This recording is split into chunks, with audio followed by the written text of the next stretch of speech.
Hey, welcome to the fucking Frank Show. Oh.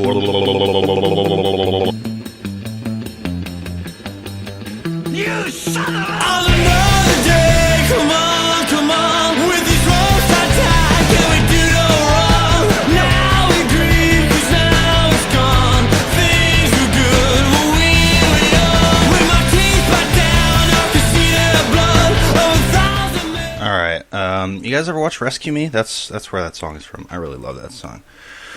Welcome to the show, your Duplass with the Spick Pass. So what's on the agenda today? You guys ever heard of DARPA? That stands for Dudes Against Racial Prejudice. I just got back from Orlando. I was visiting a friend because I was very suicidal, and basically I was in a little box, and I was either gonna fuck or eat my way out. And you already know which one I chose. I went for both. Welcome to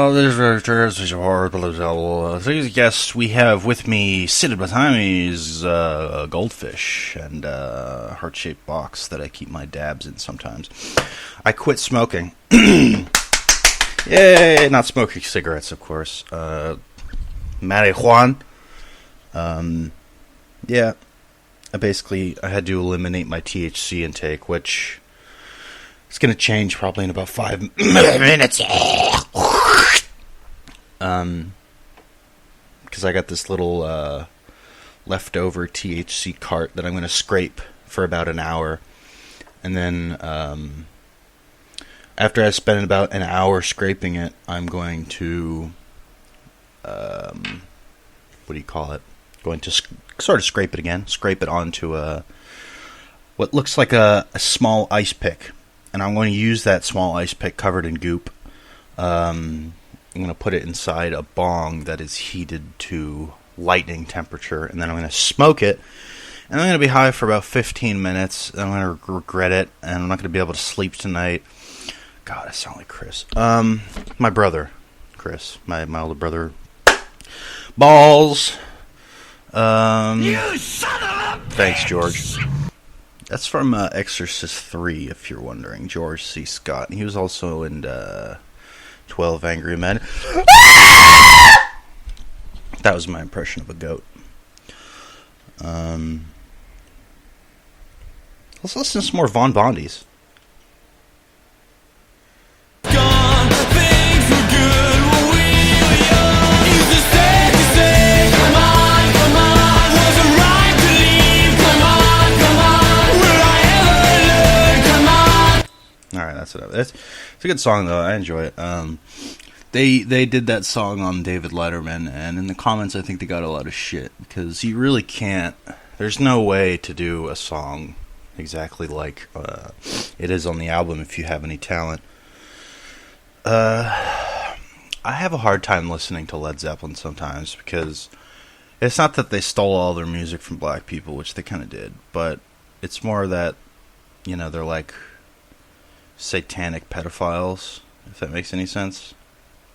Like, you see that video on YouTube of Robert Plant and Jimmy Page and John Paul Jones or whoever, and they're backstage after they play The Garden, and they just rock the house, and they're all sweaty, and they're smiling, and they're walking together and laughing backstage, and they get into a car with a very fat, well-dressed man in the passenger seat, and a very petite, small-legged, what I can only guess is a female, sitting in the back driver's seat behind the driver.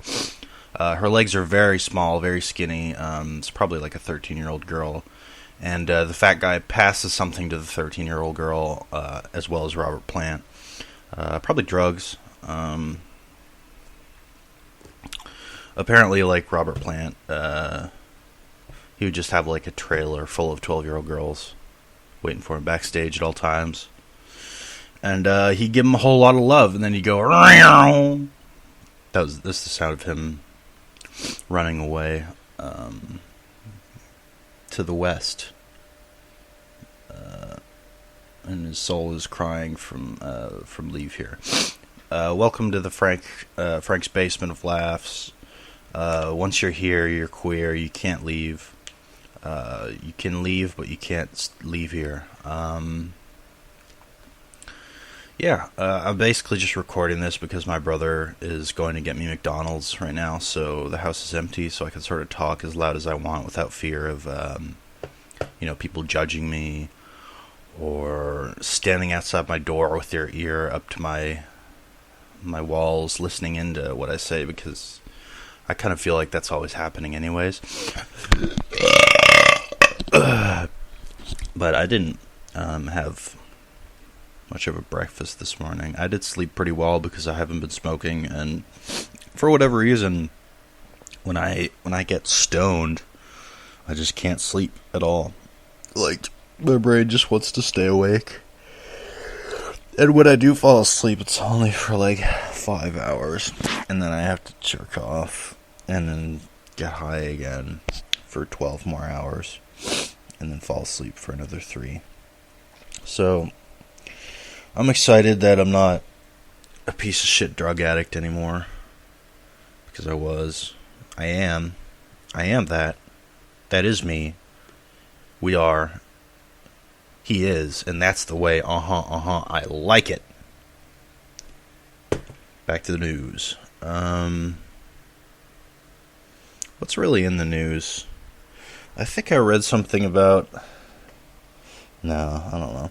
But anyways, I passed, because my friend in Orlando, he lives literally right down the street from the Pulse nightclub, so I was able to go visit there and take some pictures, it was a lot of fun.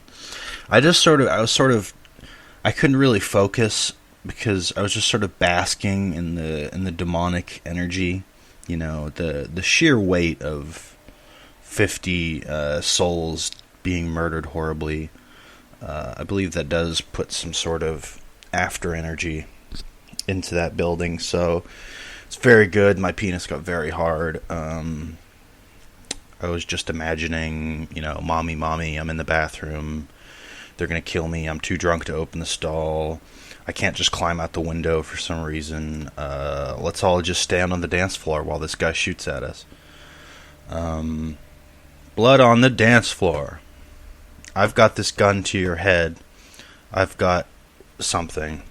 I don't know. I never listened to Blood on the Dance Floor. I just wanted to fuck all the girls who did. God bless scene girls, man. Like a shooting star, They were here. They passed. They'll never be here again. You only get copies, but I could proudly say that I struck out with 2 very, very beautiful scene girls, but that's more than you guys can ever say. I bet you guys never even saw one in the wild, It's like, who doesn't want to be friends with the girl, who's like 14, she already has a fucking tattoo on her ankle, like, that's cool, I mean, it's weird. It's weird enough to be a 14-year-old girl, but to have, I would know, because I was a 14-year-old girl at one point. My parents actually gave me a botched circumcision when I was 7 years old.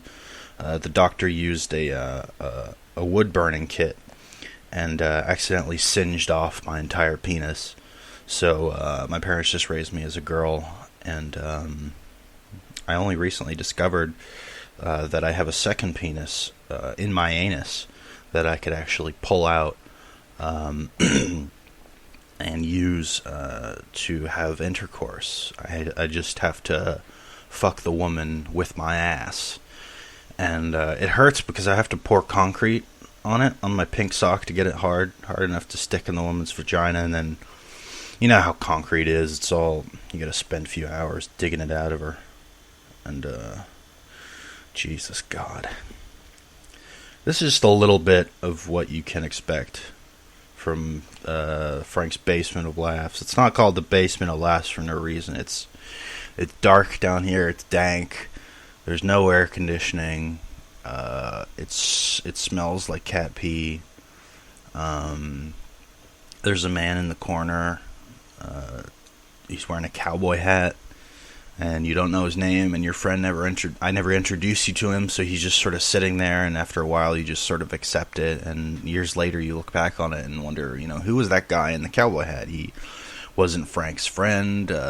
He didn't ever even seem to acknowledge him. And that man was Charles Manson. He put the man in Manson, one of the greatest minds of the 20th century.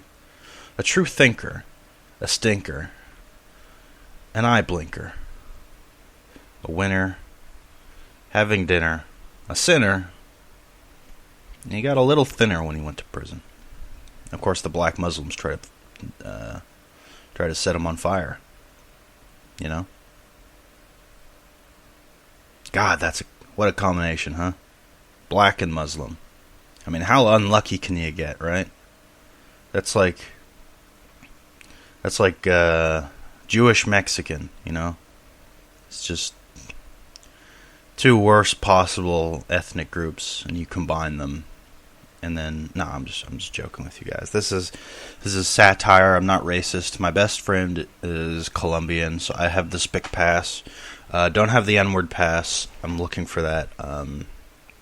So if anybody knows any black people, rest in peace Paul Mooney, rest in peace Red Fox, Dick Gregory, Michael Jackson, Louis Farrakhan, the wig that Denzel Washington wore in Malcolm X, Edward James Olmos's face, rest in peace. That went a long time ago. But the Vato's just trying to do his pinche job, huh? You guys ever watch Blood In, Blood Out? It's a really interesting movie. It's about this. It's not a real movie. It's a movie. It's people say movie. They're like, what was it? A documentary? Is it real? No, it's a fictional story about a white boy who was raised in East LA, and he's got white skin, but he's a Chicano, and he goes to prison, and in prison they don't care whether you're Chicano or what street you came from. It just matters what your skin color is. So he ends up having to, well, I won't spoil it, but he ends up basically having to do some things to get in good with those guys. I almost said the S word again. Excuse me. When I'm with my friend, we literally say it every 5 minutes. It's just such a fun word to say. It's so satisfying. Because it doesn't have that oomph like the N-word does, but at the same time, it offends people for some reason.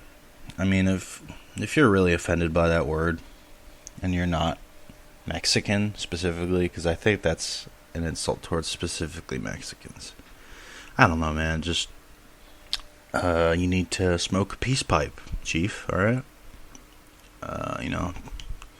No need to lose your scalp over it. I really hope that the audio is good for this episode. If not, just listen to it on speakers. You don't have to listen to it on earphones. You can what I do is I take my iPhone and then I put it in a cup or a bowl, and then acts as sort of an amphitheater. Alright, well, I'm done. I gotta go eat my McDonald's. See you later, fat.